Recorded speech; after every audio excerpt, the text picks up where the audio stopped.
I'm Austin Wintory, and we're going to talk about music and games and probably a lot of Jerry Goldsmith and whatever other dark, sordid things come up. Austin, thank you so much for your time today and for inviting me to your studios. I'm a huge fan of yours. It's such a great pleasure to pick your brain for a little bit.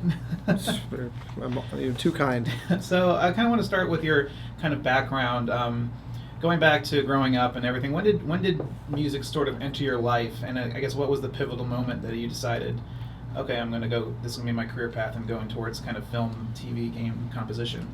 Well, it's funny, when I tell the story, it makes me seem very impulsive because those two questions of when did I want to become a composer and when did music come into my life are the same moment. Same moment, yeah. I just kind of discovered this concept and then it was like, that's what I want to do, and I've never let off of it since, which was about age 10. I love it. We're one question in and we're already going to be talking about Goldsmith. Yeah.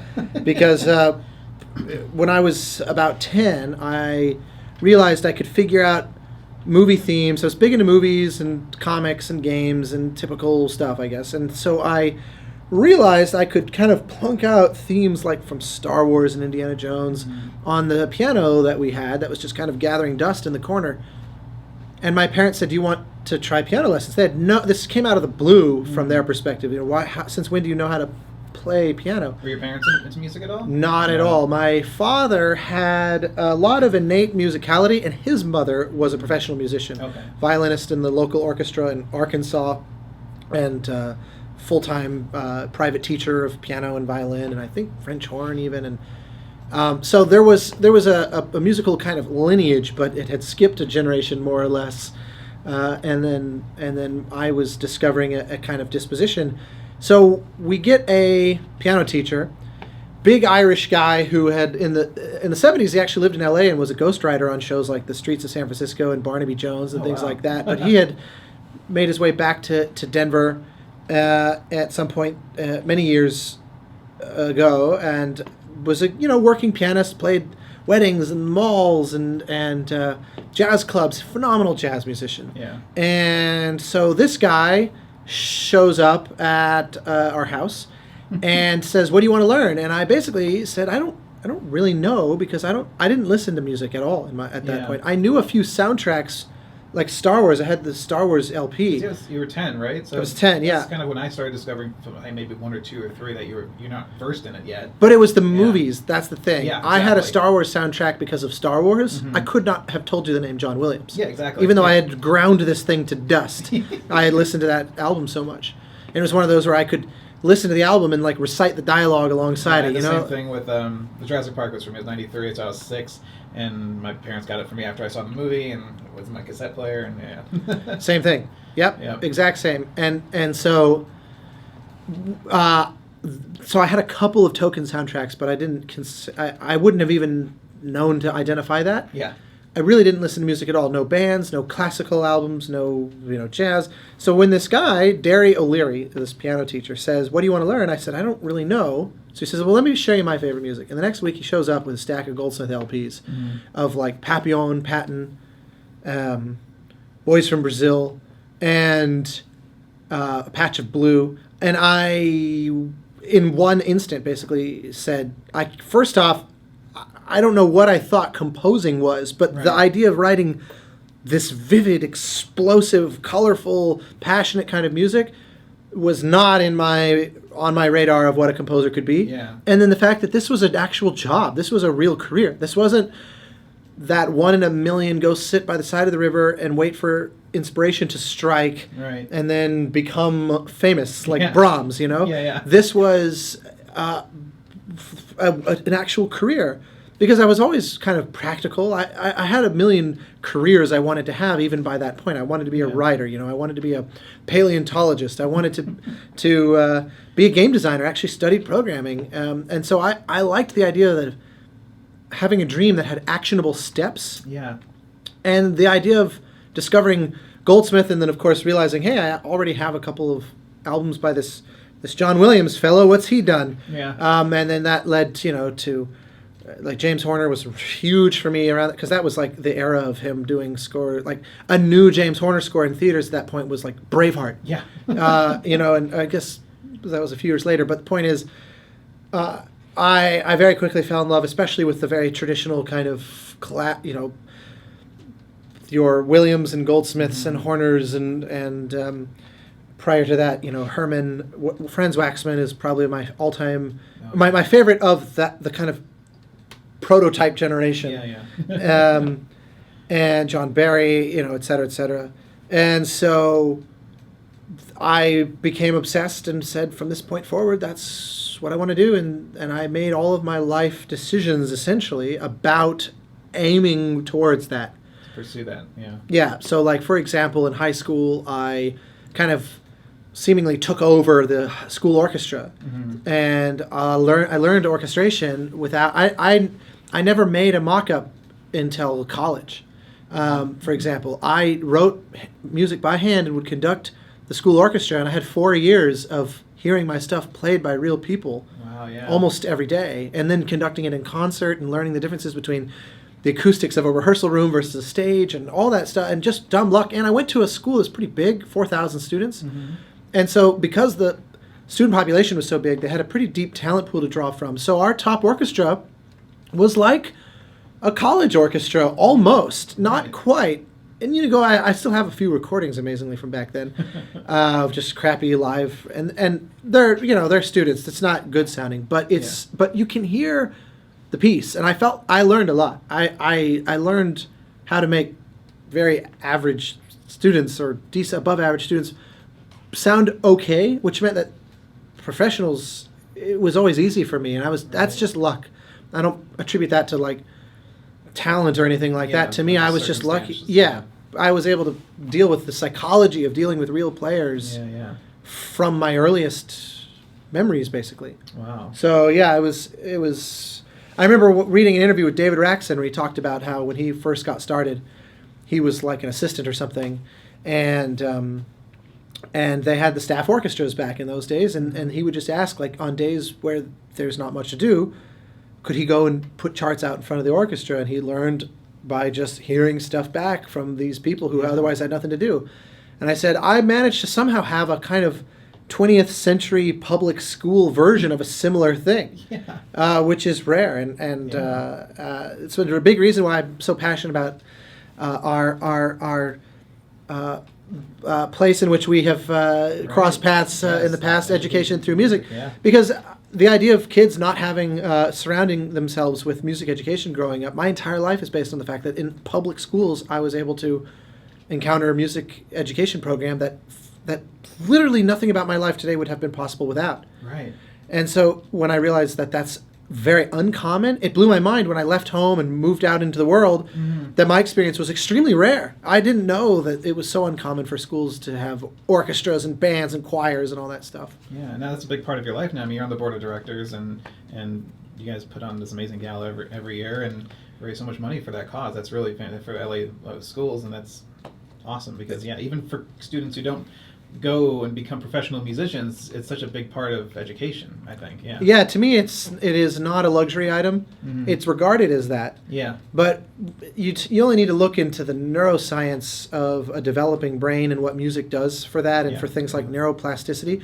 You only need to make a superficial glance at that research to realize that you forever change the mental trajectory of a student who has music versus one who doesn't. They can be brilliant, and with music, they'll be more so. It's just because, and I always hate the kind of, on the nose, like, oh, it must make you good at math because music involves counting. It's nothing to do with that. Maybe that's 1% of it, but the idea is just, it stimulates connections in the brain that no other activity does, and our brain is all about those neural pathways. I know, and I had piano lessons when I was young, and I can't play the piano now, but it was part of growing up and just figuring that stuff out and hearing it. And I would listen to a lot of music, and I still do, of course. But it's and whether you know it or not, or you obviously can't measure yourself against an alternate reality version of you that didn't have that. Right. But it's unquestionable data that support that your ability to think and do things is heavily influenced by that. So I'm happy to hear that you had that in spades as well. Exactly. Yeah, it was another lucky circumstance. Yeah, and it shouldn't be. That's the idea. It shouldn't be lucky. It should be mundane. Exactly. It should be in every classroom. So when you kind of came into this industry and started finding kind of, "Oh, I need a job, I need to make money," what were kind of the first jobs you had in this industry?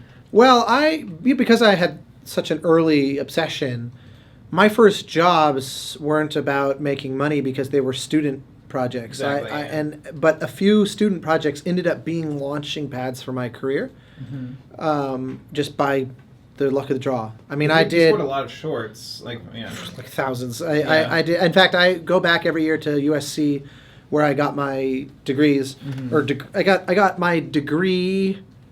It's a hybrid thing that they don't do anymore, but it was like I got an undergrad in composition, but also their scoring graduate program, but we smashed it all together into one degree program. They don't let you do anymore. Bear McCreary did the same thing, and they canceled it because most students, it kicked their ass because it was basically 2 full degree programs simultaneously. And Bear was always the one, he went through 2 or 3 years before I did, and they always said he was the only student who ever just took it in stride and had no trouble managing both. So he was kind of my model. I initially hated him because I was like, I didn't know him. But every time I did anything that I was proud of, they'd be like, "Oh, that's like this one time Bear did a thing that was like this, but 5% cooler than that."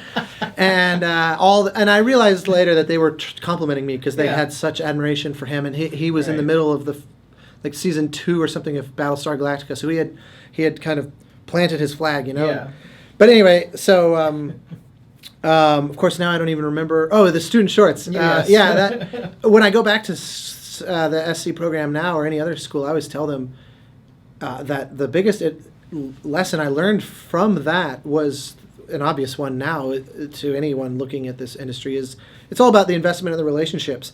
I scored so many student films, I mean literally like 75, 80 in 1 year, that I didn't get it.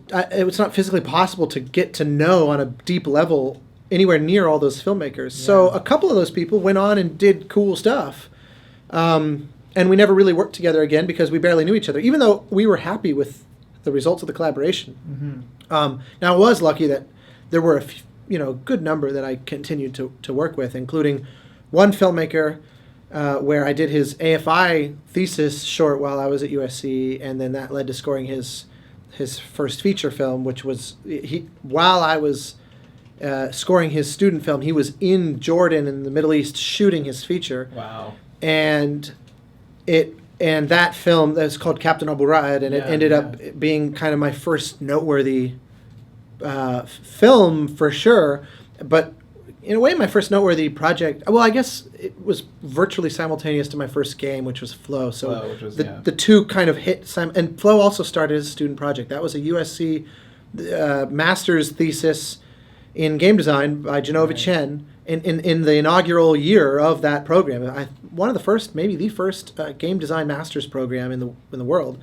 And Genova was part of their first class, and he made this thing that was so bizarre and experimental, and we put it online just as a little Flash browser. It was only my second game. I did one other student project, and that student is who referred me to Genova because they were classmates. And Genova, that game exploded, and then Sony approached him and said, "We'd love to turn this into a PlayStation 3 game." The PS2 was just wrapping up. PlayStation 3 was getting ready to launch, and Sony, this is again where just incredible luck, where Sony, up till that point, all games were what we would now call AAA games. There was basically no such thing as a spectrum of budgets and indie versus not, and it's gotten much more granular and kind of shattered. Especially in this recent generation. Well, Steam in the last decade or so completely took the gloves off of everything. Absolutely, But Sony saw the future coming, and they made the PS3 natively internet, wired, and built-in Wi-Fi as well. And they were going to launch the PlayStation Network, which was essentially iTunes for video games.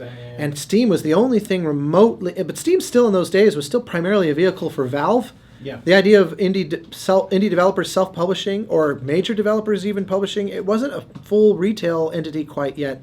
So Sony said, we want to make a download service where we can make games at a much lower cost, but then instead of selling them for $60 in a store at Best Buy, we can sell them for $10 as a download. Right. And so we can spend $1 million, and it doesn't even matter if we turn a profit on it, but it lets us incubate creative talent, and it lets them be like the Fox Searchlight and the Disney or whatever, or Sony. You know, like we can be the home of the God of Wars, the Uncharted's, the Final Fantasies, and also these interesting, you know, the Wes Andersons of games. And so they were looking for a developer to work with, and they found our little Flash game, and they just approached Genova and said, we'd love to sign you to a 3-game Sony exclusive deal, but the first game we want to be a remake of that game.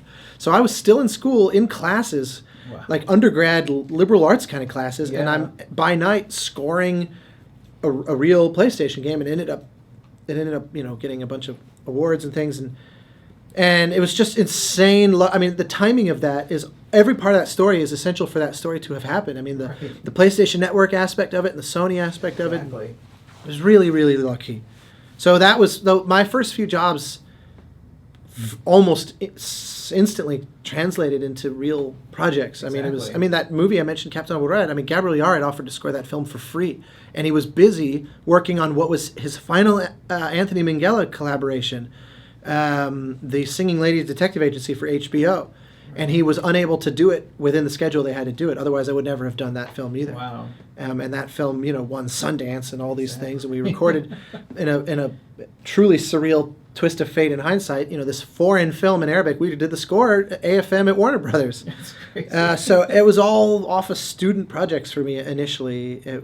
Just insane. It's even as I tell the story, it's hard to believe. Yeah. For me, still to this day, over 10 years later. And everyone has, I think, a unique story like that. And that's what's so amazing, that it's just like, you can't replicate that any other way. It's so true. Yeah. I went to a. That's why I always say, people, when like students ask this question, I always say, I'll tell you my story, but the takeaway should be philosophical and not a checklist of to-dos. Oh, let's do what Austin did. It's not going to happen. Exactly. I once heard a screenwriter say that everyone trying to break into the business is like imagining this big concrete wall, and everyone's shuffling along it looking for a crack, and once you slip through, it seals behind you. Yeah. So no one will ever follow your path. Yeah. I remember thinking that was such a perfect visual of how it's almost like in Look Who's Talking, all the little sperm, you know, that are bashing against the egg. But it's true. That's where we'll insert the monetized YouTube ad. Commercial break. For Masterclass with Samuel L. Jackson. It'll probably be Hans because it's music related. Algorithm like. I've seen the first 5 seconds of his Masterclass ad 40 trillion times because it knows. You're having a conversation. Oh man. Yep. Here's an answer. Bit of a dodgy answer. God damn. It's too funny. So we were talking about kind of your early shorts working on, and Flow was we mentioned Flow, and it was such a big part of your career, and it's such a memorable game too, because I remember when that game came out, and of course that led to Journey and Abzû, and we'll talk about that. But what was it like working on that game, and kind of in that part of your life? And you mentioned you were doing it at nights while you're still in class. I mean, and it's such an experimental game. I guess how did you guys marry the images to the music? I mean, what was kind of the concept that you were working on there?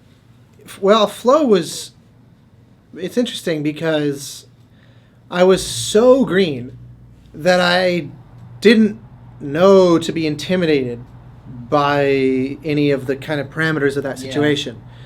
I liken it to, it's a 15-year-old kid that's like playing sports or something where they don't hold back.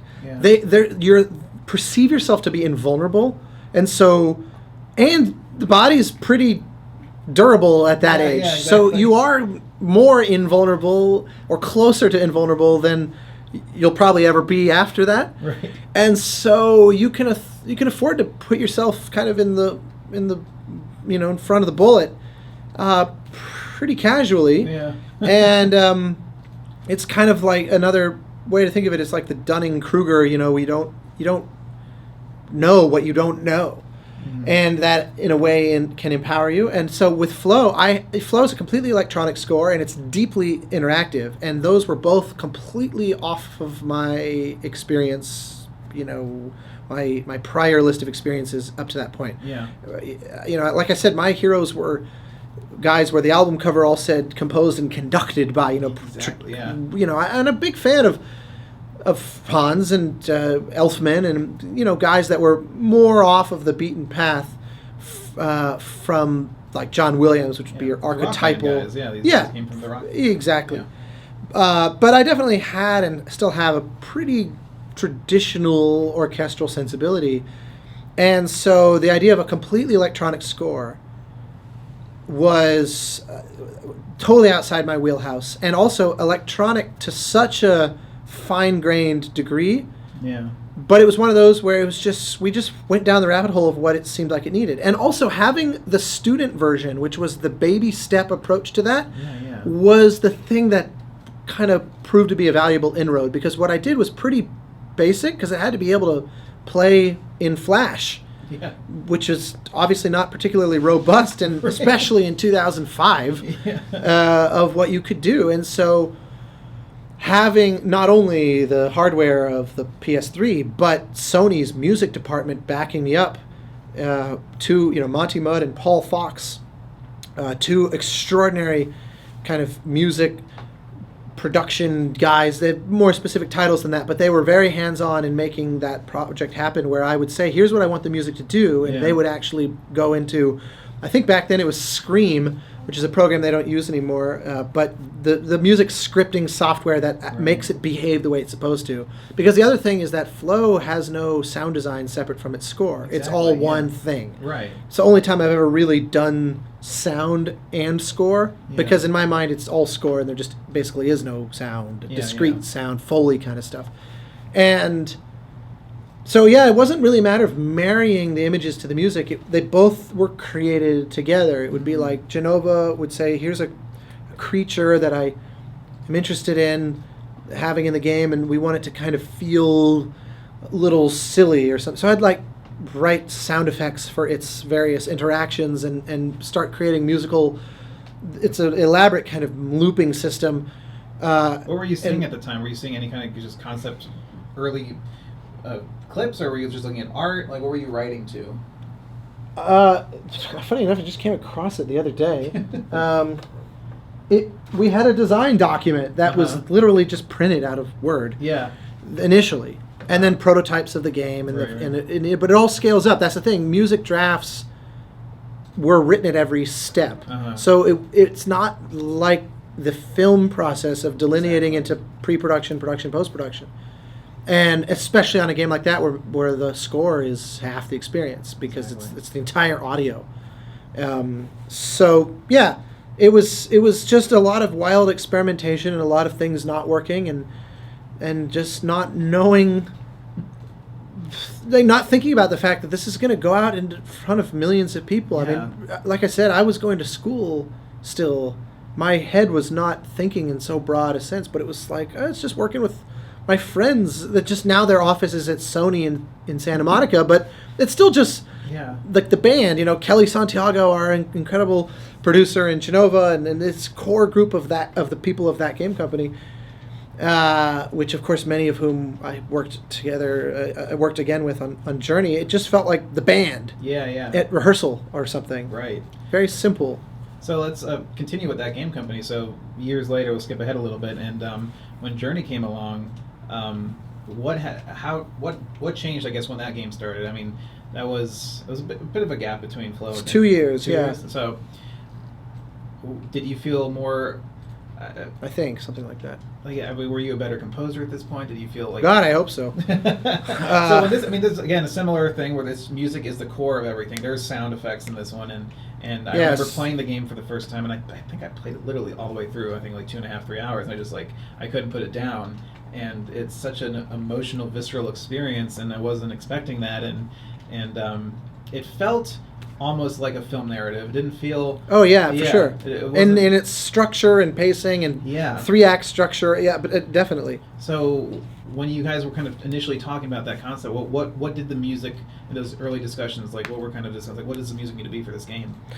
Well, so I definitely had, evolved I mean, it was only, like I said, 2-ish years, I think, later, because they did Flower in between, which I wasn't a part of, but which I, we stayed in touch, obviously. I play tested it as they were going. The composer of Flower, Vince, is a friend and someone who I admire, and so I was kind of on the sidelines of that. And then as soon as Flower shipped, Genova called me again and said, I want to go to dinner and tell you about the next game and see what you think. Maybe you would be interested. And we had this conversation about Joseph Campbell and the Hero of 1,000 Faces. And he said, I want to make a game about the hero's journey. And he had the basics pretty well thought out, of you see a kind of distant mountain or something, and the idea is that you travel there, but you go through this metaphorical progression of a human life, adolescence and youth, and then a middle-aged kind of cynicism, and then on to this kind of purity of transcendence. And he had a lot of notions, for example, the idea that most games you could say are analogous to novels, where you pick it up, you put it down, you come back to it for maybe a month or 2 weeks or whatever. Occasionally you'll hardcore binge in 3 days and spend 10 hours a day on it or whatever, but they're meant to be a long-form thing.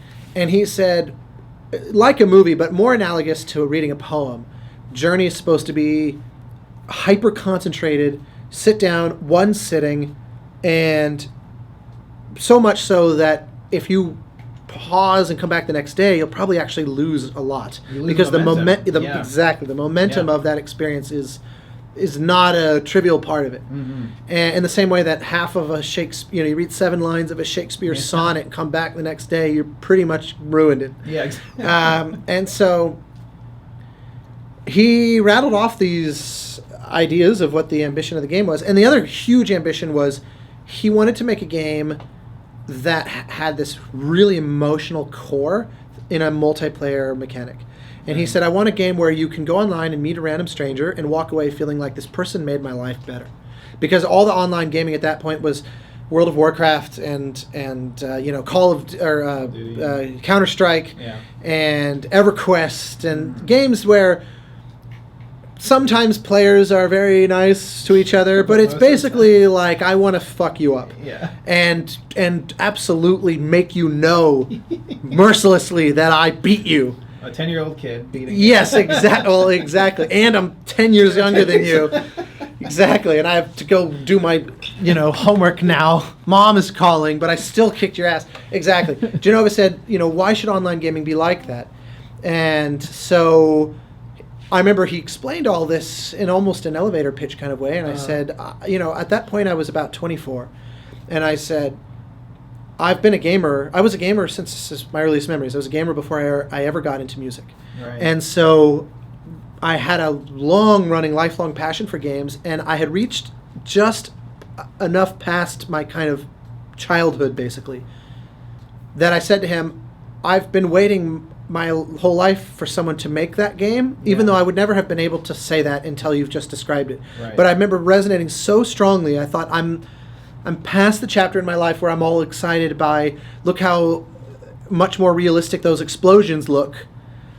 Now it's like a game that has an emotional offering that is more universal and that is more mature. Genova had another kind of tentpole philosophy that mature content is sorely lacking in games.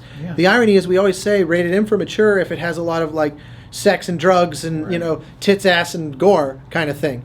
And he says that's all juvenile. The irony is there's nothing mature about ogling women on a Grand Theft Auto cover. He says that's all stuff that's like, it's even questionable if it should be, for 15-year-old boys, but that's the primary demographic one way or the other.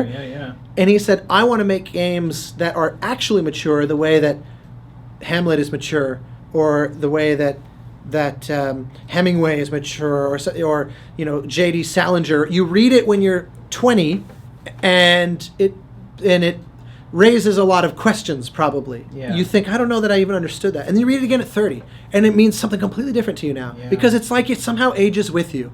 And then you read it again at 40, and you think, I can't believe I thought that this resonated at 30. My life is so much more about what this is now, and there are those works, and we all have kind of our treasured ones, but he said, That's mature content. Something that reveals layers and actually teaches you about yourself. Yeah. And it can make you face hard truths about yourself, all that kind of thing. He said, that's the kind of game I want to make. Now, Flow and Flower, those were explorations of the same thing, but they were simpler.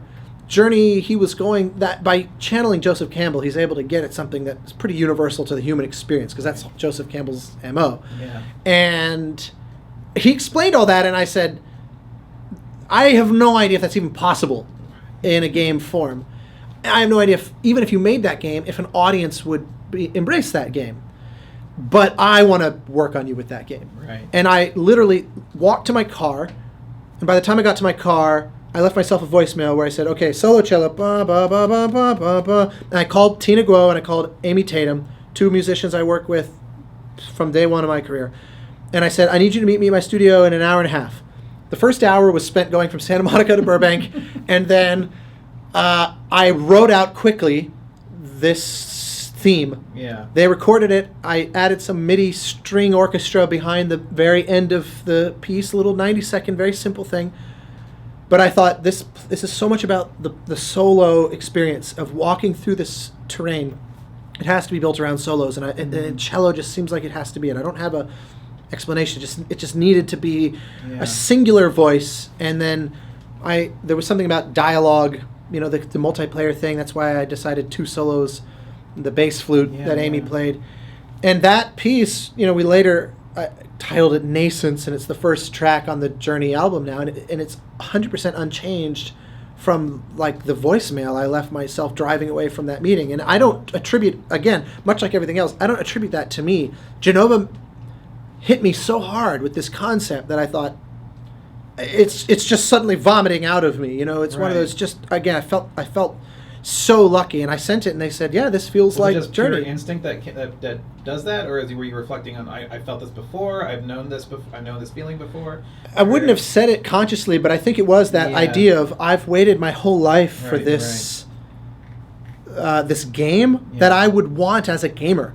Right. And it was this insane, surreal luck to me that I was having the opportunity to actually participate in creating that game, because I badly wanted to play that game. Yeah. Of course, the irony in all this is I have never and will never have the true player experience with Journey. Exactly. You can't see it through the lens of having not built it, or been part of it, I should say. Right. And so I always envy people that, like the story you told where you said, I wasn't expecting it to be emotional and all that. I mean, it's like I wonder what that's like, because we worked so hard and it sucked for so long. I mean, it really, that great momentum out of the gate, but then 3 years of slogging.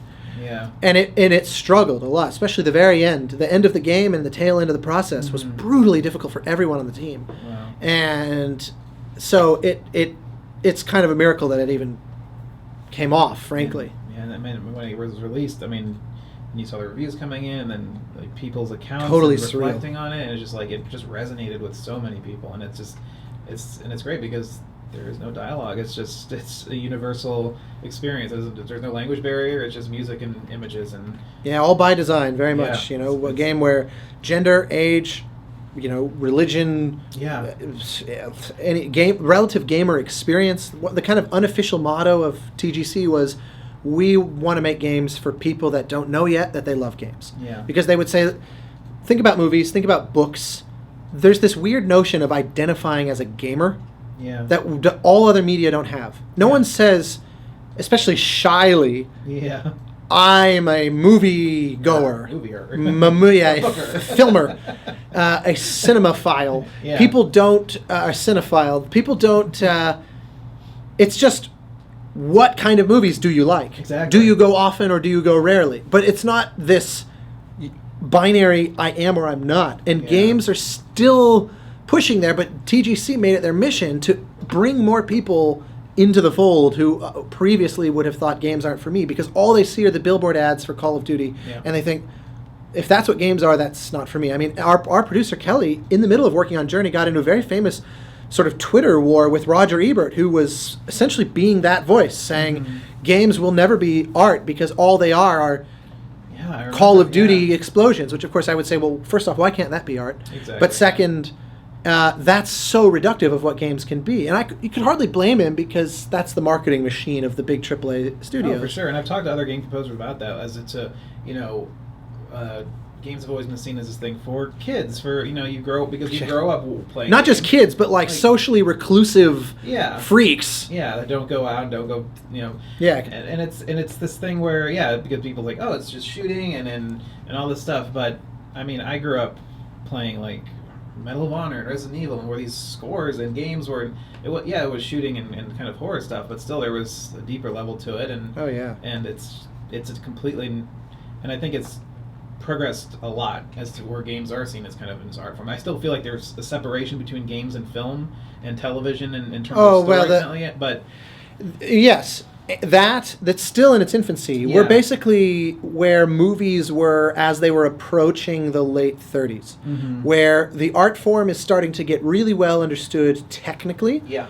And a few genuine masterpieces have been made. Like the King Kongs and Wizard of Oz's and Casablancas, and there have been a few of those. Citizen Kane. Right.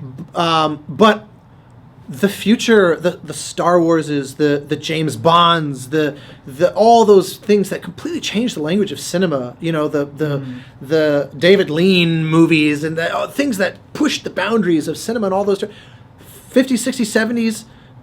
I don't know that we've hit that yet. Yeah. I like the idea to think that we're still decades from that, and the other thing to remember is the audience is still comparatively small.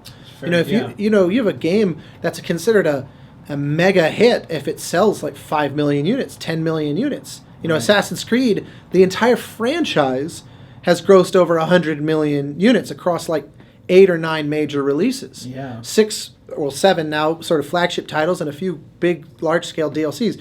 Well, 100 million people alone saw, or probably far more than that, saw like Rogue One. Yeah. I mean, and when you figure the long tail that movies have because of being able to air on TV and on Netflix and all that, that number could easily reach 1 billion by a decade later.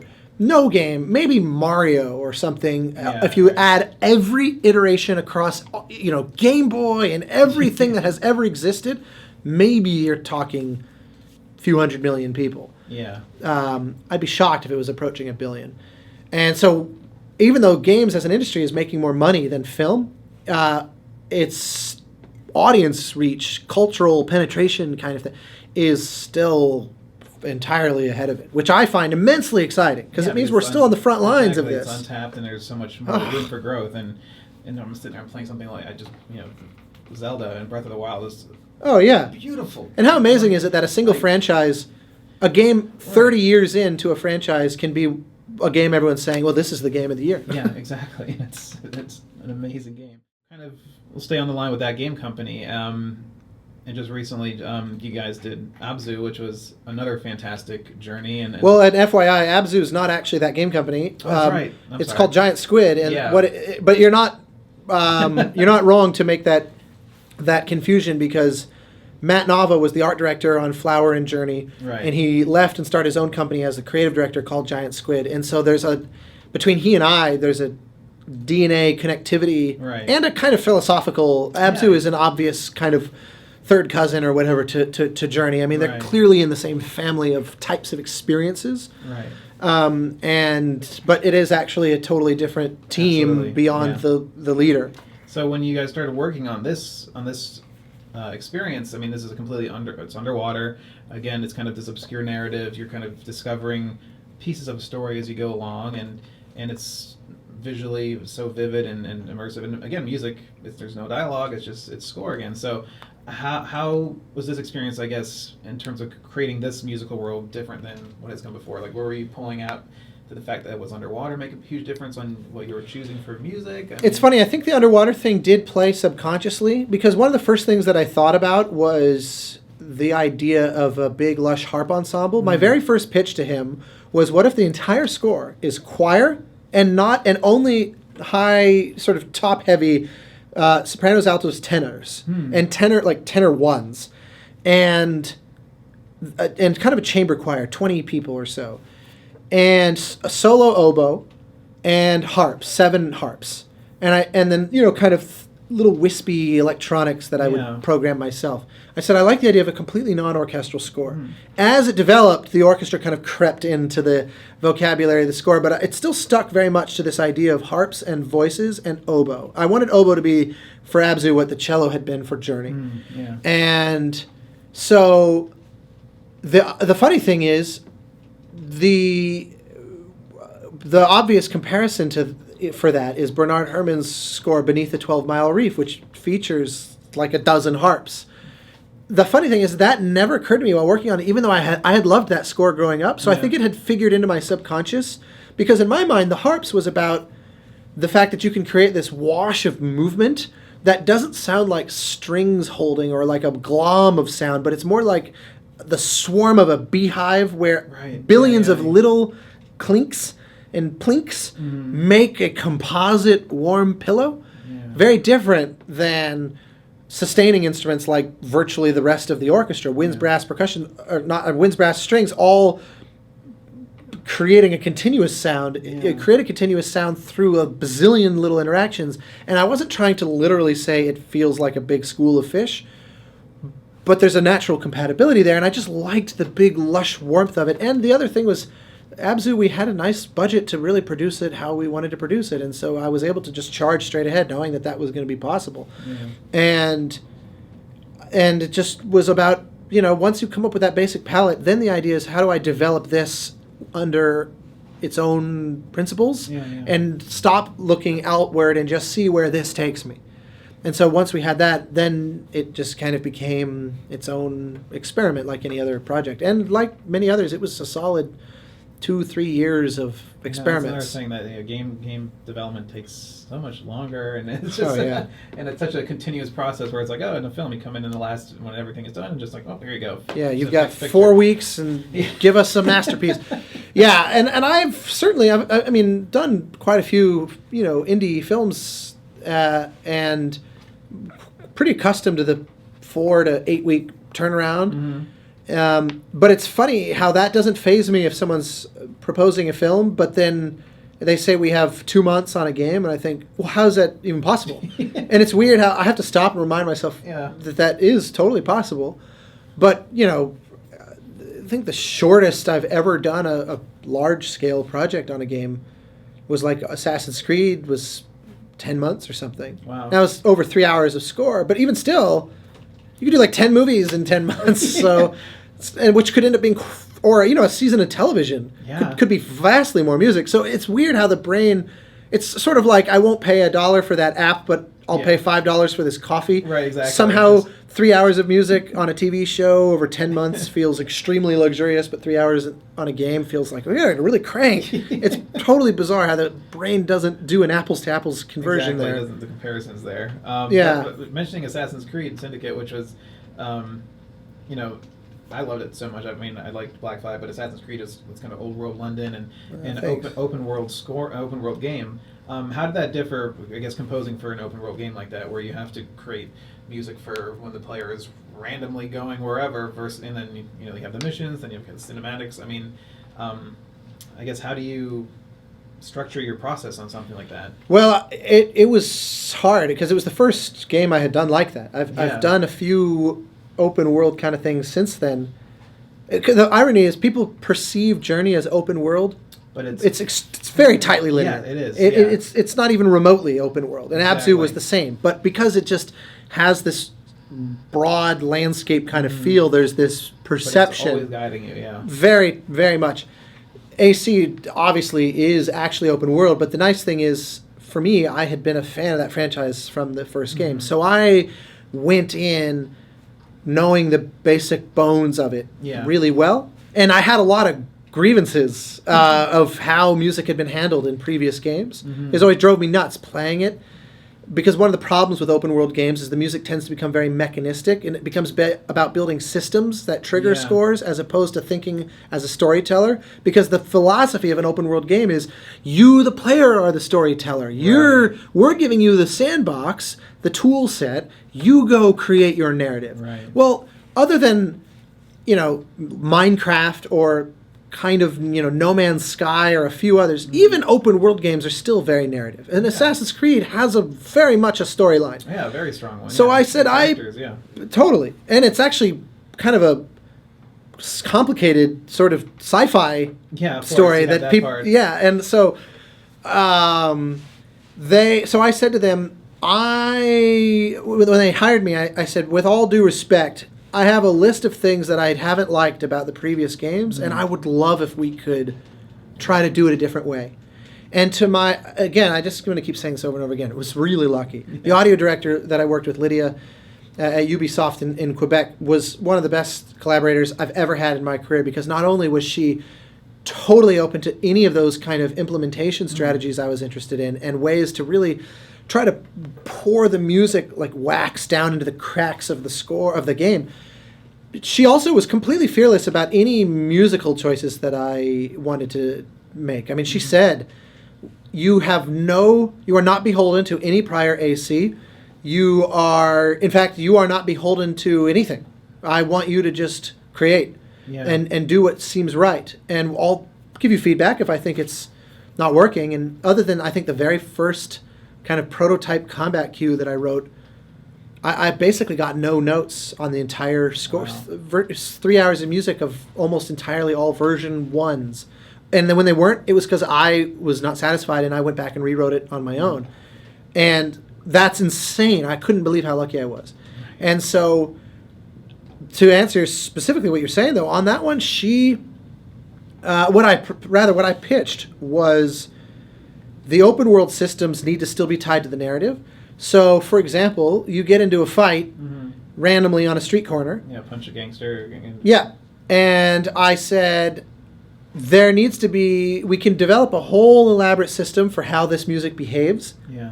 But let's divide the game. I wish we could have done it even more granularly, but there's just only so much music you can write before it becomes so unwieldy. And also you start getting into like memory footprint issues and things that movies don't ever have to deal with.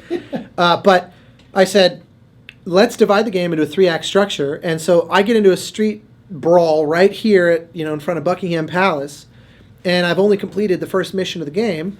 The music that's going to play is early game combat music. Yeah. Now, if I progress to the story and then come back to this exact same spot, music that reflects the advancement of the story is what will play. So I wrote 3 complete sort of scores that once you move past the threshold, you would never hear that stuff ever again. And all the open world stuff behaved this way. And so there were cues that were inaccessible, either in part or in whole, until you pass certain narrative thresholds. For example, there's also these open world kind of exploration cues that would trigger up on rooftops, where we wanted there to be this moment of respite, kind of to take in the beauty of the landscape and just the splendor of London, because the game, they created an unbelievable Victorian London setting, and we wanted to lean into the beauty of that. And all the ACs have done that with the whole synchronizing, what we called and so the leap of faith, blah blah blah, right. And so that's a standard mechanic in the games, and they've always been about kind of calm and almost zen-like of fusing with the environment, and so this was no exception. Well, I said, what if there's kind of quasi-operatic vocals that come in English, singing from Nahum Tate's libretto to the famous Henry Purcell English language opera Dido and Aeneas, which would have been the most famous English opera known at the time of when Syndicate takes place. It was 200 years old already by that point, but it's still to this day one of the most famous English operas. Yeah. And I said, what if I went and looked through the whole libretto and found text that within certain contexts would sound like it's describing the events of the narrative of AC, at least loosely, and I've chose them along those points within the story where then you go up onto a rooftop, and if you haven't crossed that point yet, you hear a mix of the cue that's purely orchestral. Wow. And then if you have crossed that point, then there's vocals describing literally where you are, or circuitously where you are in the narrative.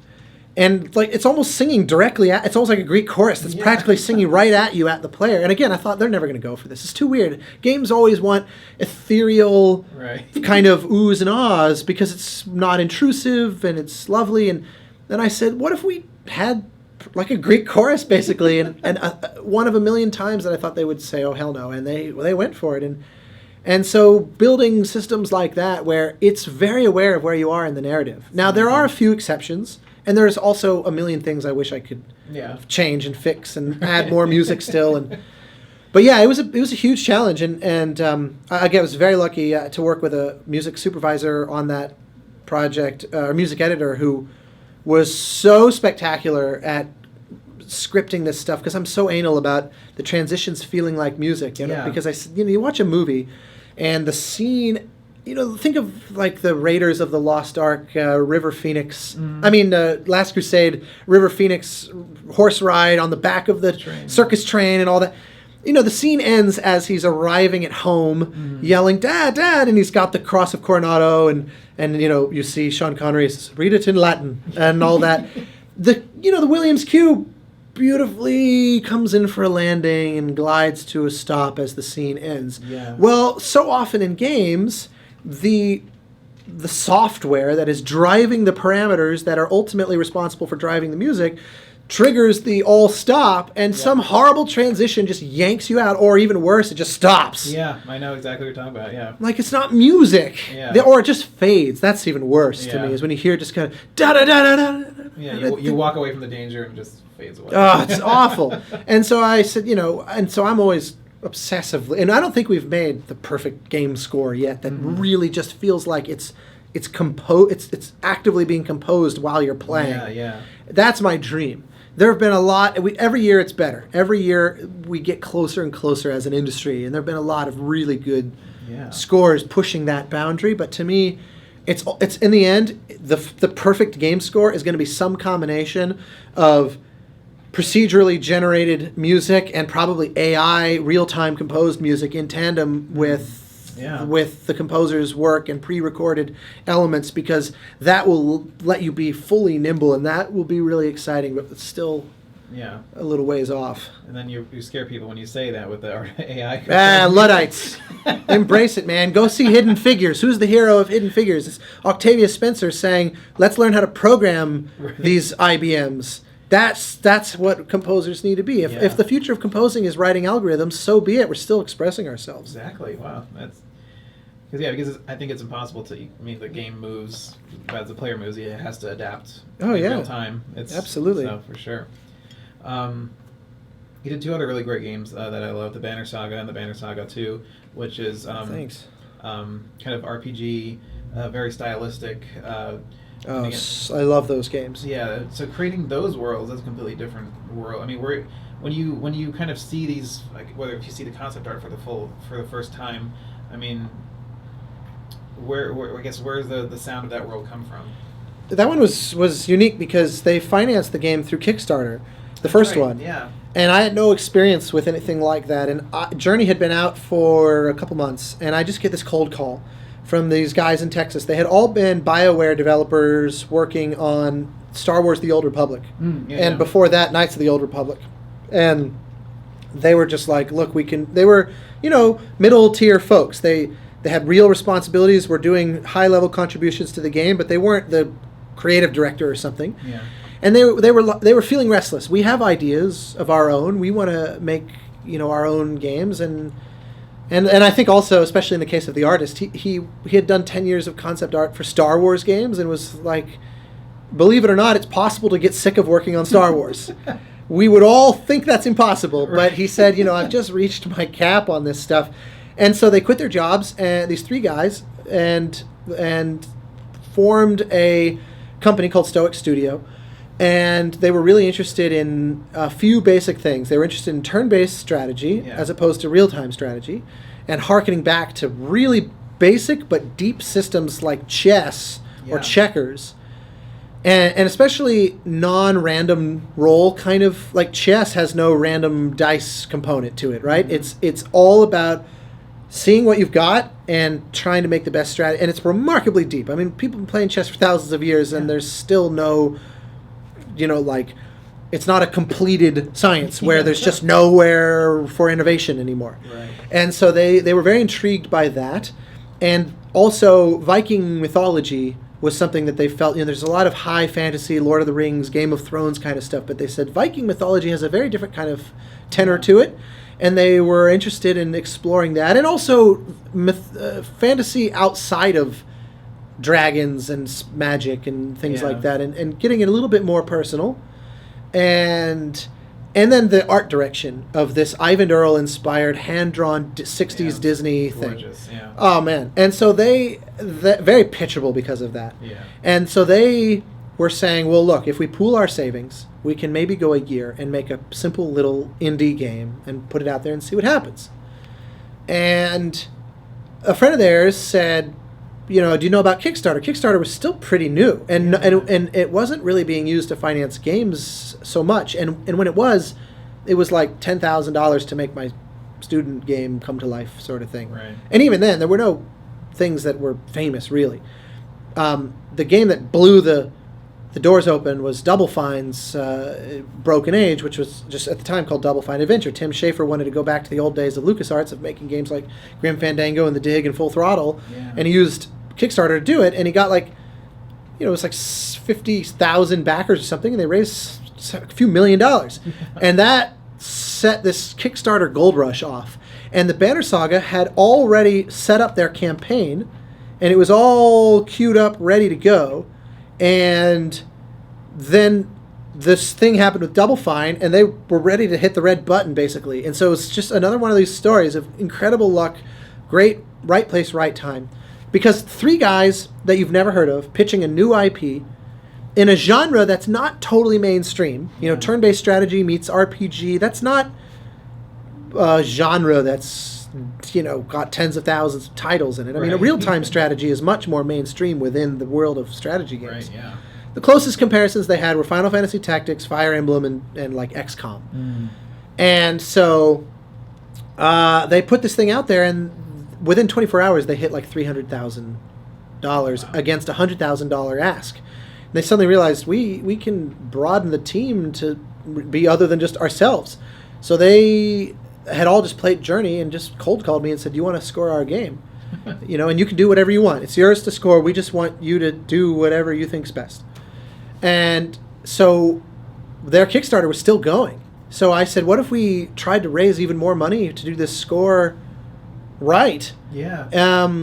And so we put all these music-related Kickstarter rewards in there, and people bought it up, and so we ended up having a serious budget. I mean, because this thing ended up raising $750,000 that only had to be shared amongst a couple of people, basically. Exactly. Yeah. So we were able to put some serious dollars into the score, and again, I had like 2 years to write it, and so I played it relentlessly, and I loved it. I loved the story. They had planned it as a trilogy, working on number 3 right now. Yeah.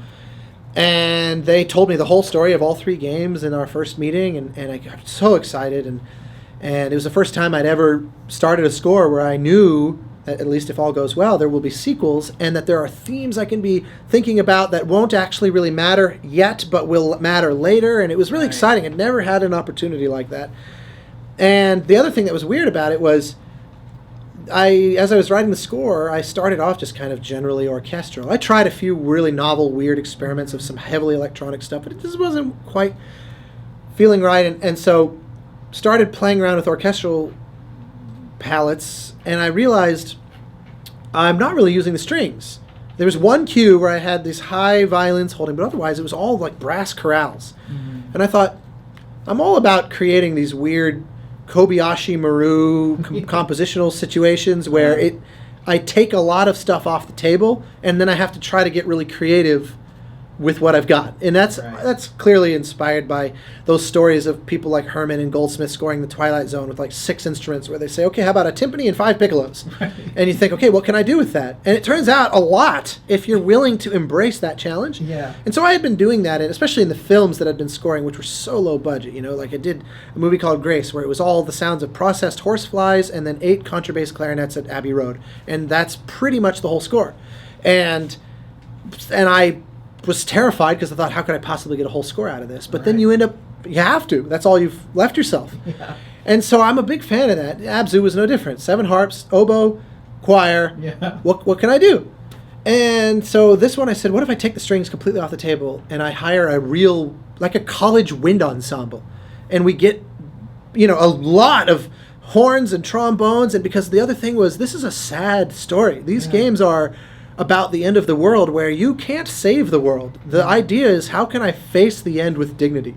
Which I kind of likened to Battlestar Galactica, where it's just about trying to hold your head up. It's not about, we're going to retake Caprica from the side. It's like that's not going to happen. Yeah. Just do your best and try to hold your loved ones close. And so I thought, really quiet, somber music by 12 French horns and 7 trombones and 2 sets of timpani, and all. Everybody playing quietly will feel heavy and full of that kind of gravitas, but it's still relatively quiet. And I had remembered going to a premiere of John Corigliano's Third Symphony at Carnegie Hall when I lived in New York, which was for wind ensemble.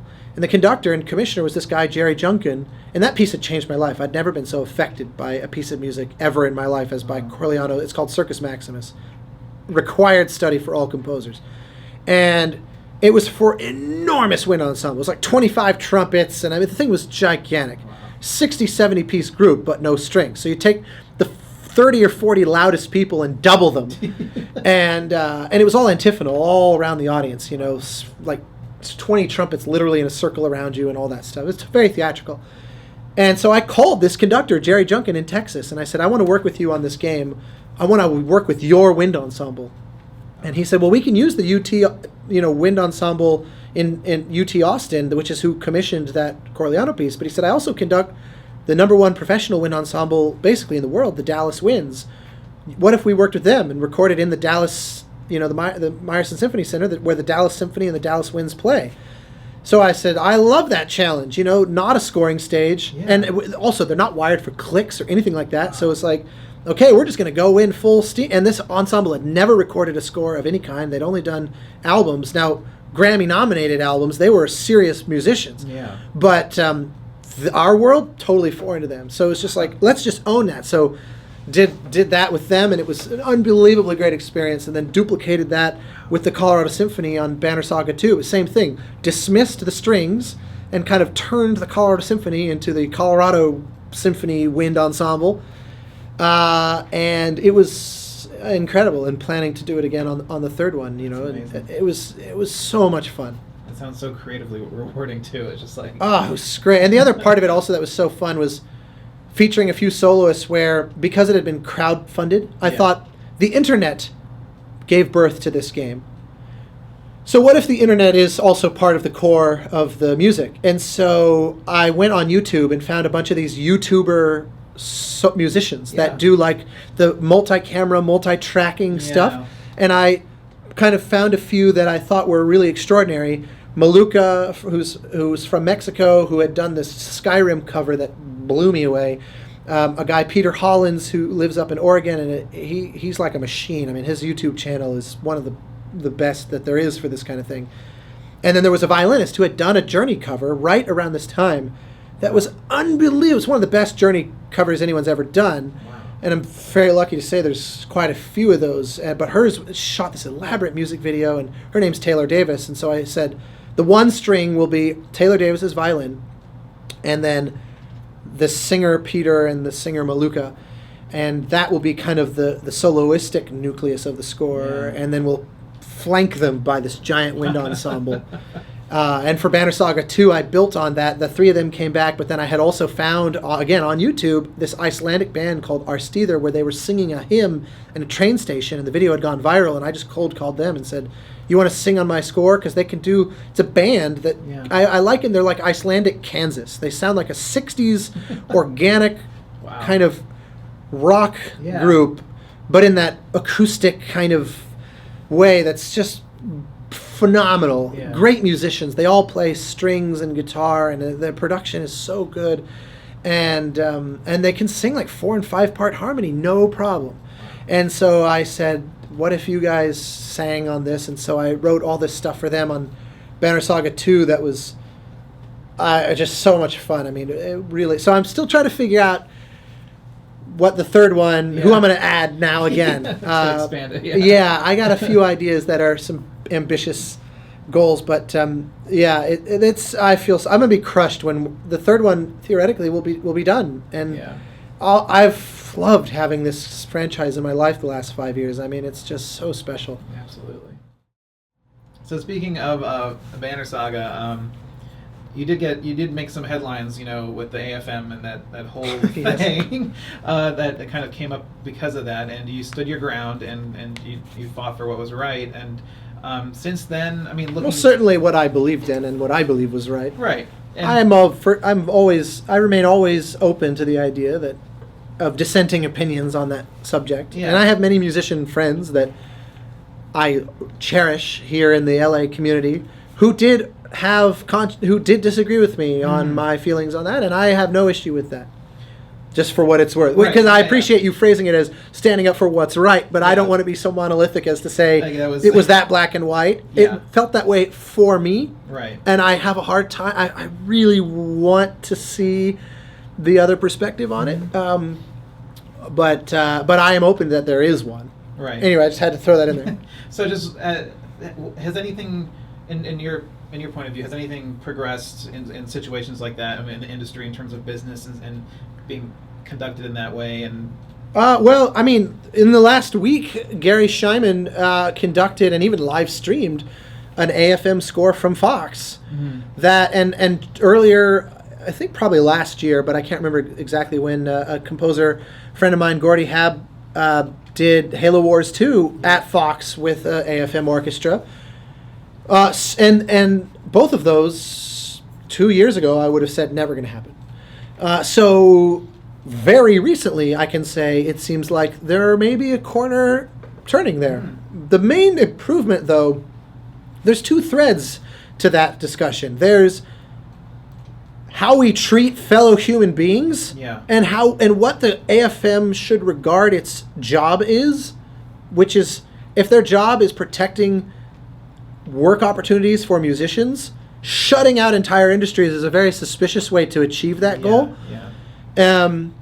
And so there's just a fundamental philosophical discussion that, and then of course the other thread is just, are they working? So I don't know how much the first one has improved, but it appears that there's some hope on the horizon for the second one. Now, I haven't done an AFM game score. I've only done one AFM game score, and it was 5 years ago, a game that sadly almost nobody played, called Horn, which was a very ambitious for its time iPad, an iOS game. It's actually available now on all mobile. I think you can get it on Android and iPhone and all the rest of it. And they came to me and they said, we want to make this thing a AAA production, but for mobile, which no one was aspiring to. Like the Breath of the Wild kind of thing, no one aspired to games of that scope back then. This was only 5 years ago. Because it was seen like that's not possible. There's no such thing as premium content for any kind of mobile. And of course, Breath of the Wild is a bad example because Switch is very different from iOS. Exactly, But that notwithstanding, they had big dreams, and I said, well, look, if you're willing to put up real money into the score, we can do this with an AFM orchestra. And so we did, and it was one of the most awesome LA recording experiences I've ever had, because I was able to do all my weird, we had 4 penny whistles in the orchestra and no violas, and it was manufactured a kind of weird viol da gamba and just a kind of a weird combination of instruments that was really fun, and it was able to do it all live, all together at the Bridge in Glendale. And I've not done a single AFM game score, barely score period, AFM since then. So there hasn't been a hell of a lot of hope for recording in LA for me, but if there's any happening at all, I'm happy. I mean, it blew my mind with The Force Awakens recorded here. Yeah. That I thought would never happen. But if you're John Williams and you don't want to fly to London 5 times over the course of 6 months or whatever it was, turns out that's enough leverage. Right. And if you're not John Williams, that's not enough leverage. And so, who knows what the future will hold, but it does look good. And for the record, I have no ill will to anyone at the AFM. I can't say I'm a fan of Ray Hare because I don't believe in intimidation tactics. But if he called me and apologized and we could shake hands, I would say look, at the end of the day, this was never about you, meaning Ray, or anybody else. It was about wanting to work with the musicians that I see at the coffee shops and that I see. Perfect example, I was at a coffee shop in North Hollywood the other day, and I ran into Serena McKinney, who's a violinist who I use very often as my concertmaster here in LA, and she works on everything. And she was walking into Blake Neely's studio right next to the coffee shop where I happen to be, and she was going to be recording for one of his 40 million projects. And it's like, I love that. I love the fact that there's a community of musicians that you see around town, and you go to, I been to a handful of these players' weddings and, that kind of thing. It means a lot to me. And so the idea of not being able to work with them is personally distressing, and that was what this was always about for me. It was I break bread with these people, and they are such fabulous musicians, and we have these unbelievable world-class facilities here, and world-class recording engineers, and all this at our fingertips, and we're not using it, and we're not using it for bad reasons. So that was always my issue there. But honestly, this is the most I've talked about it in years, because I basically let them get mad at me and pretend that I was making this moral outrage, which I thought was complete bullshit. But they got to, do their disciplinary actions. And then I let it go and quit caring, because it was obvious that I was not going to be the force of change. This is going to had to come from within the rank and file and or the leadership of the AFM. And I know that John Acosta and Rick Baptist have always been passionate about trying to crack this nut, and all power to them. And like I said, John appears to be making great headway with this new Gary Scheinman thing, and with Gordy's project before, Gordy and the two Bryans. Before that, the Halo Wars 2 score. And so I love it. Bring it on.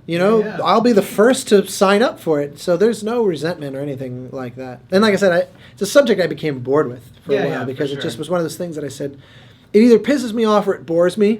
And it pisses me off because it's untapped talent that's worthy of the work. Right. So my 2 cents plus another $1.50. So kind of looking at the kind of, I love your your entire career, because it's so just versatile, and you've conquered different genres and games and movies and everything. But kind of just looking at kind of film and games. I don't want to ask what's the difference between games and I do get that question every time. I know you do. What's the difference between film directors and, let's say, game directors when you're working with different teams? Never been asked that. Because you see the interviews with film directors, and I'm kind of familiar with that process of those relationships. But it seems like, just from you talking right now, it's just more like a family than, I don't know if it's more like a director, composer, role. But I know you have, I'm sure, close relationships with film directors. But yeah, it is. Is there a difference? There definitely are.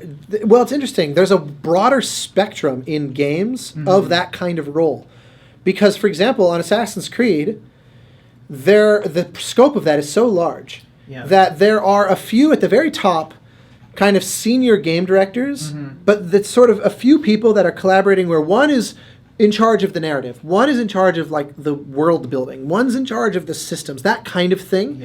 And the score is completely and totally delegated to an audio director. And it's like the old film days where Fox would make a movie and Alfred Newman was told, you're in charge of the music. You hire the composer. You shepherd the process. And so Alfred Newman would choose a composer, and and likewise the director was basically there for the shoot, like a TV show. They're not the same thing as the showrunner. The showrunner has the creative vision in television. The director was just the person to make sure the camera's pointed in the right direction, and the actors are getting what they need, and all that sort of boots on the ground kind of thing. Much less of the auteur Tarantino or Spielberg or Wes Anderson or Scorsese kind of idea we have of a director today. Right. And so working with a company like Ubisoft or Sony or Microsoft, you end up working with the audio department in a way that's much more like the old Hollywood days, and you don't even interact with, or have only passing interactions with, the closest equivalent to the Spielberg or whoever that project would be, if there even is one. But there are also, on the hard extreme of that, games I've worked on where I am very much interacting with someone who would be directly analogous to a film director. Perfect example would be a game that just recently came out that I worked on called Tooth and Tail, Yeah, where Tooth and Tails. it was great fun working on it. Much smaller team, which is part of why this is the case. Yeah. But it was just same thing on a film. I mean, a film is made by a very small core and then a lot of contractors. Yeah. And the games like this are no different. You know, contract out your sound design, contract out your animation, your acting, all of that sort of stuff. And then the game's principal creative team is half a dozen people. Yeah. And films are actually quite similar. You have your producers, your Right, yeah. director, your editor, and maybe that's it. And everybody else comes, does their role, and leaves. Very few are there through the whole process. And so Andy Schatz would be the creative director on Tooth and Tail, and he and I are lockstep in a way that's virtually identical to how I would interact with a filmmaker. And a lot of similar kind of conversations where we're asking ourselves, how does this feel relative to how we want it to feel? And what kind of questions does this aesthetic raise? And blah, blah, blah, blah, blah, et cetera, et cetera. So sometimes there's massive difference from the interactions you have on a film with a film director. And I will say also, pound for pound, film directors, they study story and storytelling and the essence of the human experience more than most game directors. Most game directors were something else and then wanted to make their own game. Right. And so quite a few start from a technical position, which would be as if all directors were DPs first or editors first. Yeah. Whereas most directors I worked with were directors. Yeah. Even if they had work prior as editors, being a director was their dream. Yes. And they studied storytelling as a way to arm themselves for being a director. Right. A lot of game developers, it's changing rapidly because especially the educational institutions out there are realizing this needs to be something that's taught, and USC has been a very powerful force on the game industry in that way because they do teach film theory and storytelling structure and mythology and all those things that master directors need to learn. They do teach that. I mean, the game program is a subdivision of the cinema program at USC. And to me, that's a powerful thing. It's not an offshoot of like the computer science degree. It's part of the storytelling people. I know, and that's what I want to see more of. Is just, I think just better writing and better kind of storytelling in games. Yeah. And that's the thing that I think that's lacking on these AAA titles, where it's like, oh, let's just get the gameplay right, and that's it, you know. And they'll spend 2 years designing the tech before they even write the story. Yeah, I mean, that's not exactly. uncommon at all. They'll say, okay, we know the game is going to take place like on a spaceship and blah, blah, blah, blah. But things like dialogue, and I mean, I know plenty of voice actors and motion capture actors in games that are getting hired 3 years into development, and it's being written while they're shooting, and that's where the nice thing is the games that end up making all the headlines that people say, oh, there's another way to think of this, are the games where they approach it more like a film, like Uncharted and above all, The Last of Us. Last of Us, which is fantastic. Yeah, and that's one of those things where it's interesting because I'm not interested in games being playable movies. Yeah. To me, Journey is, I think, a great example of a game that could never satisfactorily be a film because the interaction is what makes it meaningful. Right. And doubling down on that is, to me, what will make games always stand on their own 2 feet as an art form. What do you think about like a Heavy Rain or something like that, where it is more like QuickTime events and stuff like that? But I mean, that I understand the controversy of why the QuickTime events structure of it is people basically saying, you know, look, the writing of this is, and the story and the concept behind this is great, and this really affected me, but it is borderline a playable movie. Now, I think if you were to outright own the idea of a playable movie and investigate what that could be, now you're in kind of a new genre of game. Yeah. That's interesting to me. But games that are almost like this deferential slave that won't make eye contact with the master, which is film, and they're like, yes, sir, I'm sorry, sir. And they feel like this bastard child those are the games that I end up being less interested in as a gamer. The thing that was so amazing about The Last of Us was that the caliber of writing was so good that, and the acting, Troy Baker and Ashley Johnson completely carried the performance of that game on a level that few games have ever had before. Sure. I mean, it was real acting, real performance, and they managed to overcome the fact that the mechanics of the game, the actual game below that writing and storytelling, was pretty generic. You know, it had some good ideas, but it was... There were moments that I remember, you know, like when you're hiding and the clickers are always, you know, that's such a great concept of trying to not make noise and bypass those things. You also hid under a cardboard box in Metal Gear Solid 15 years ago, so it's like... strategy, it's not wildly innovative. No. With one exception, and I will always say The Last of Us did something that I'd never experienced before that does make me say this is advancing the actual art of games, which was, spoiler, if you haven't played The Last of Us, skip 2017, I think. I know, but still, some people discover these things later, and I don't want to take it away from even one person because this made such an impact on me. So if someone's watching this, has not played The Last of Us, and want to play The Last of Us, skip 120 seconds forward. The very end of the game, when you go into the surgery room and you decide, I cannot let them kill... Yeah. Well, okay, I'm phrasing it wrong as to my point. It's not you saying, I want to go in and rescue Ellie. It's Joel. Yeah. That game said, we don't want to make this blank avatar of a character like Mario or you know, Sonic or some other character that actually has no personality and is just your avatar and is meant for you to project yourself onto, or Journey would be the same. Or Skyrim or Mass Effect or something where you spend 30 hours crafting the character to be as much like you as possible, and they give you a lot of, you know, ability to really mold that character. The Last of Us said, no, this isn't your story. This is Joel's story, and you need to know what it's like to be Joel. And when you go into that surgery room and the game stops, and it almost breaks the fourth wall, because you go into the room, and a player like me who becomes very kind of Puritan and always wants to do everything all perfectly, I become Captain Picard and says, like, we must stand by our principles. I go in there, and I don't want to shoot those doctors. I'm like, surely I can just yell at them, or I can shoot and they run away or whatever, and I can rescue Ellie. Of course, I'm also an avid science fit, so I said, maybe she needs to die. But I go in there, and I embrace the idea that, okay, we have to rescue Ellie now. And the game stops completely in a way that is not realistic. Like, you can stand there indefinitely, and the doctors will just go, oh, and quake in fear without cease, because the game is waiting for you and saying, you have to murder them. You need to know what it's like for Joel to murder not just innocent people, but people that could literally save the world right now. But you don't care. You care about this girl. She's a source of healing for you that is essential. And you're willing to do a very wrong thing to claim that healing selfishly for yourself. And you need to know what that's like. And that, to me, the forced empathy of that, I had never experienced in a game. And it's because Joel was so thoroughly conceived as a character up to that point that feeling that moment, or in that moment, felt like, this isn't me, but Joel has to do this, and I need to know what that feels like, and I need to murder in cold blood.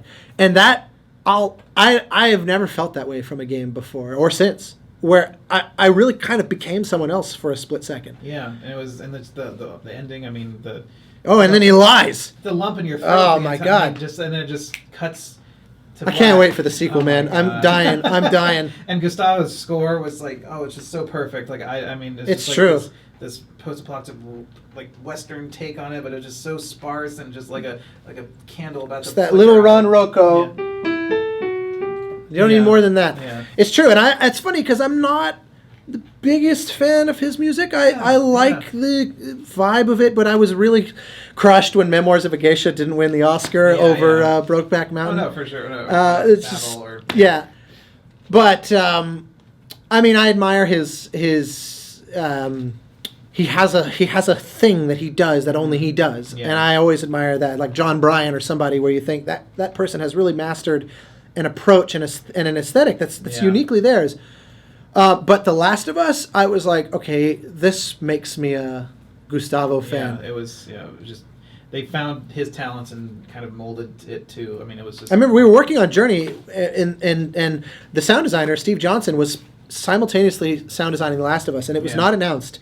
And he kept going over to Naughty Dog when we were working on Journey, and I said, what's going on over there? And of course, like any other composer, I start sniffing around. I'm like, I wonder if they've hired somebody yet. And he couldn't remember who it was. He goes, they hired some Hollywood guy. And I remember then later, it's revealed it's Gustavo, and I laughed. I was like, I don't know in what universe we call Gustavo a Hollywood guy.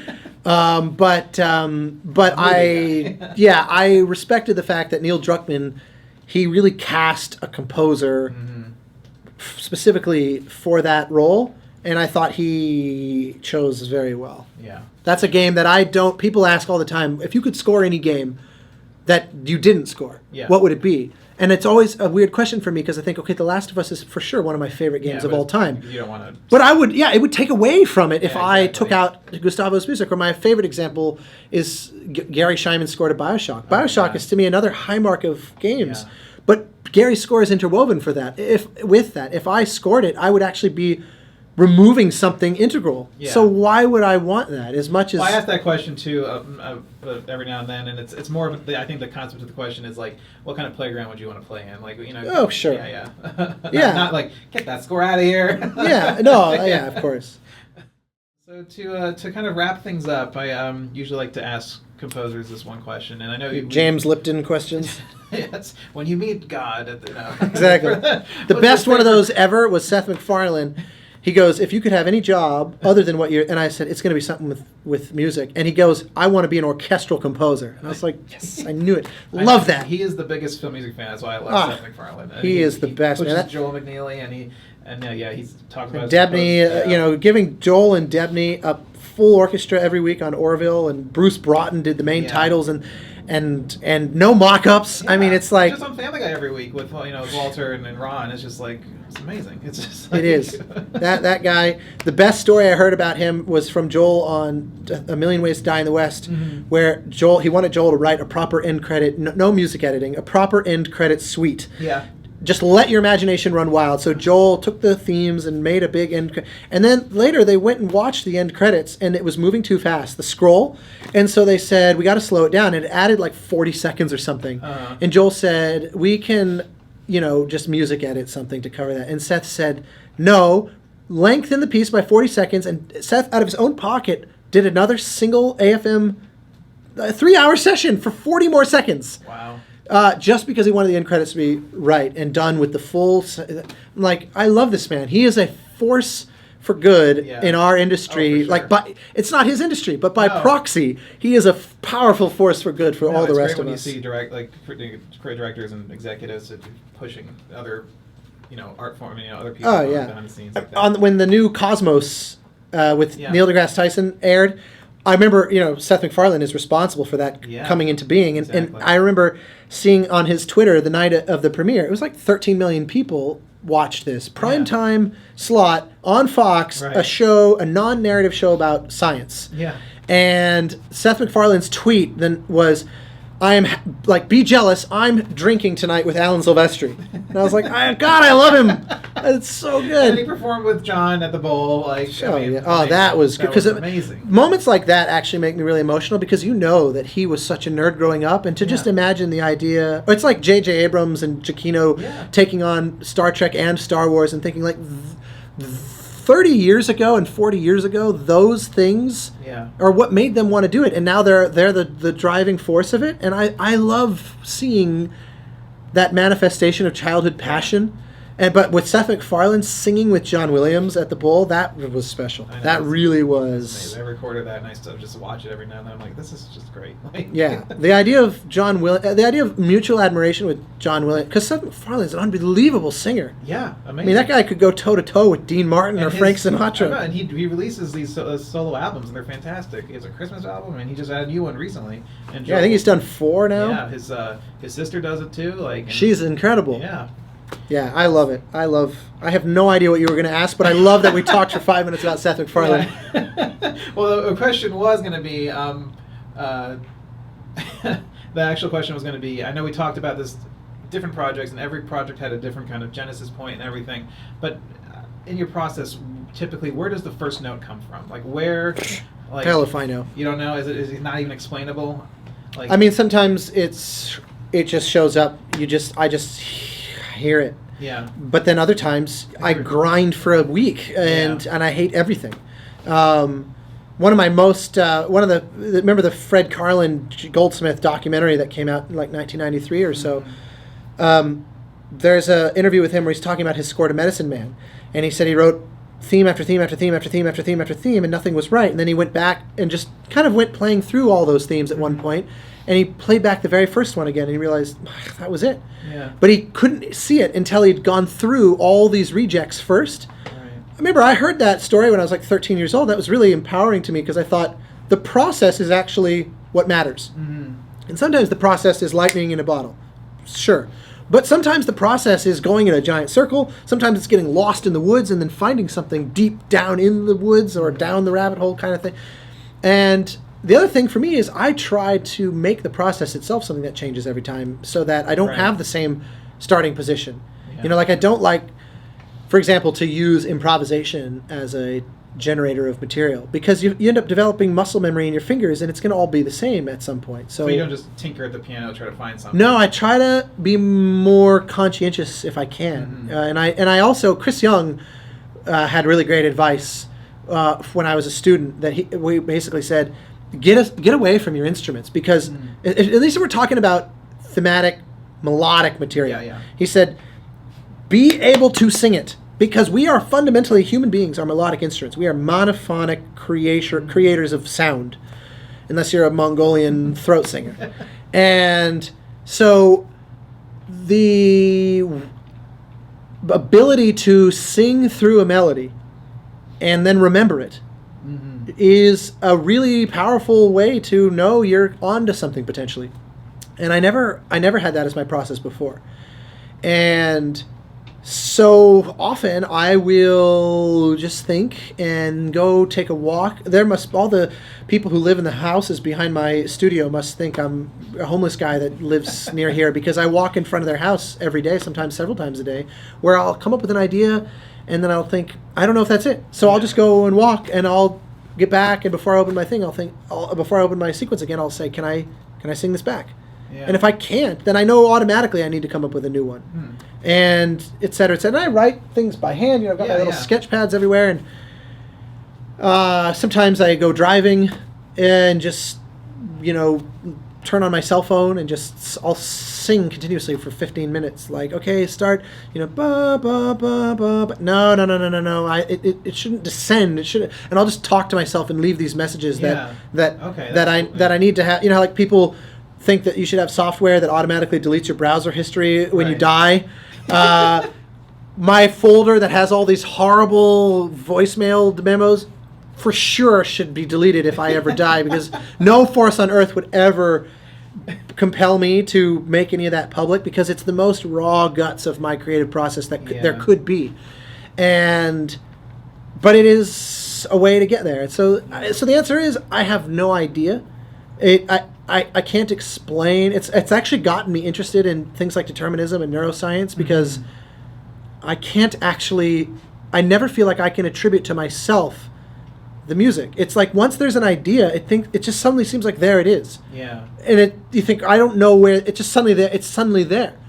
There's not this overly tactile internal experience of like plucking A and then D, E flat.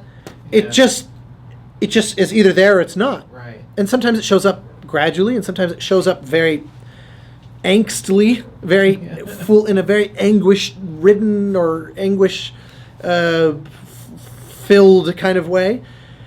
And then other times you have it and lose it and gain it again and whatever, et cetera, et cetera, et cetera. It never feels, at least to me, like I'm completely authoring the idea. I either can identify it amongst the stream of things in my head and pluck it out of that, or I can't. So in hindsight, as a result, when I finish a project, usually even the moment it's done, I listen back and I say, not only do I have no clue how I wrote this, but I couldn't do it again if I had to. If I sat down to write this exact score with all the same goals and all the same references and all the same everything, I would write probably a really different score today. It's like the Heisenberg uncertainty principle where by studying something, you actually change it. You can't, like the study of electrons is obviously probabilistic. You can't pinpoint where they are. You can only pinpoint where they likely are. But in theory, the atoms that form this coffee mug, the electrons could theoretically be on the other side of the universe. It's just a very low probability, but that is possible. Yeah. And similarly to me with music, I can't pin it down so concretely, and by virtue of composing, I change as a composer. Yeah. So when I finish a score, if I reflect on could I write this again today, that is a completely hypothetical concept, because I will never be the same composer now that I've written that score. Right, yeah. So the me that's starting over from scratch afterward is not the same guy that 2 months or 10 months or 2 years or whatever earlier was starting it. Right. The other thing, of course, is that time lapse. Like on Journey, 3 years, I was 24 and I finished it at 27. That was well over 10% of my whole life. Yeah. I was a totally different person by the end of Journey. And by total luck, we did the game kind of chronologically, and it follows through the life. And so, so the early cues were like immature. Yeah. And I was a much more mature, I hope, person by the end of that 3 years. And I ended up not really changing the first ones because the immaturity of them in this almost like method composing sort of way felt right. And then the score becomes a little bit more sophisticated as it goes. Yeah. By virtue of the fact that I lived 12 or whatever it was % of my life during the course of that production. Yeah. Because it did really, those final cues of the score were written like weeks before the very end. I mean, it wasn't like 3 years, but the last 6 months was just spent recording and what. I mean, it came flying in under the door like Indy pulling his hat. I mean, it was amazingly tight, even despite having 3 years.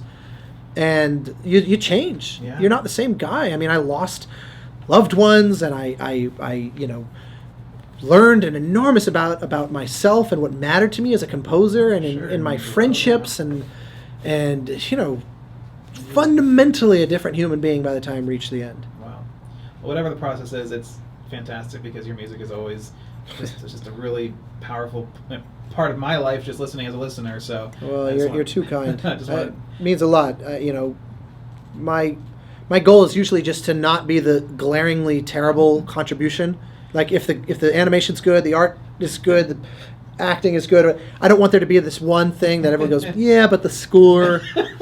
And so my goal is like, if I can just rise to the level of not being awful. Well, if I'm working with someone like that game company, rising to their level is the dream, because they're geniuses. Yeah. The goal is to just not be glaringly far off, so behind them, because it's you're your own worst critic. You look back and you think, God, they made such a beautiful game, and all these cues, I wish I could change them, and there's this and that, and blah, blah. And like Captain Abu Raed is one of the most special films I ever scored, and there's one cue that I was working really fast. 3 weeks to do that whole score. Wow. And there's one cue that when I listen back to it, I'm like, I don't know if I knew this at the time, but that veers awfully close to Castaway. And that kills me now, because I'm like, there's no reason for that. There's no reason to... There's a billion ways to score any scene. Yeah. There's no reason why it has to sound like the temp. I mean, of course, there's sometimes situations where... And I don't even think it was the temp. I love that. To me, Castaway is one of the greatest films and scores of all time. Beautiful, yeah. And I look back, and I was like 21 or 22 when I wrote that score, and I can kind of forgive myself on account of stupid youth. But even then, I'm like, this is not an excuse. It's not. That cue, there's one cue that I absolutely, if I could strip it out of the film and recompose it today, even if I kept the parameters the same of like the exposed oboe solo, it's not difficult to be its own thing. Yeah. I don't struggle with that these days, because I don't know. I think I'm more mature, I guess, as a composer. Sure. Yeah. But when I was early 20s, apparently that was the thing, because I go back and I'm like, oh, I hate that cue so much. And so it's, even though people would say they're so moved by it, I'm like, but don't you see how shitty that cue is? And even Journey has a lot of those, not necessarily for temp. There was no temp in Journey, but there's moments where I just think I'm a better writer than that. It kills me. Oh man, Journey is a masterpiece. So. Well, I can't in good conscience agree with that, but you're kind to say it. I love listening to it when I drive in the mountains. I love listening to it when I drive, those kind of big landscape areas where it just you've made me cry multiple times. So. I guess. Thank you. Yeah. Well, Austin, I want to thank you so much for your time. It was pleasure. such a great to talk, and it was really fun. Thanks. Well, my pleasure. If there's a single human being that's still watching by this point, then thanks to them. And thank you. Thanks.